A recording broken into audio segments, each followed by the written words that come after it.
ಅನಗತ್ಯವಾಗಿ ಕೆಲವು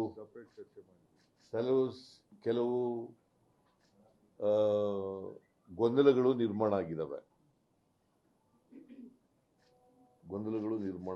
ಇತ್ತೀಚಿನ ದಿನಗಳಲ್ಲಿ ಸುಮಾರು 1 ತಿಂಗಳಿಂದ ಗೊಂದಲಗಳು ನಿರ್ಮಾಣ ಆಗಿದ್ದಾವೆ. ನಾವು ಇಬ್ಬರೇ ಕೂತ್ಕೊಂಡು ಮಾತಾಡೋದು. ನಮ್ಮ ಉದ್ದೇಶ 28ರ ಚುನಾವಣೆ ಬಹಳ ಮುಖ್ಯ.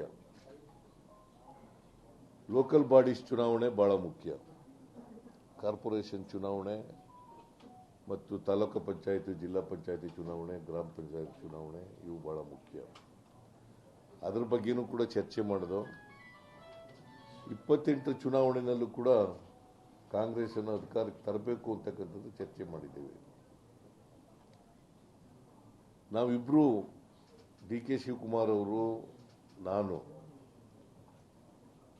ಹೇಗೆ ಅಸೆಂಬ್ಲಿ ಚುನಾವಣೆಯಲ್ಲಿ 2023ರ ಅಸೆಂಬ್ಲಿ ಚುನಾವಣೆಯಲ್ಲಿ ಕೆಲಸ ಮಾಡೋದು ಒಟ್ಟಿಗೆ, ಅದೇ ರೀತಿಯಲ್ಲಿ ಮುಂದೆನೂ ಕೂಡ ಒಟ್ಟಿಗೆ ಹೋಗ್ತಕ್ಕಂಥದ್ದನ್ನು ತೀರ್ಮಾನ ಮಾಡಿದ್ದೀವಿ. ನಮ್ಮಲ್ಲಿ ಯಾವುದೇ ಡಿಫರೆನ್ಸಸ್ ಇಲ್ಲ. ನನಗೆ ಡಿ.ಕೆ. ಶಿವಕುಮಾರ್ಗೆ ಯಾವುದೇ ಡಿಫರೆನ್ಸಸ್ ಇಲ್ಲ.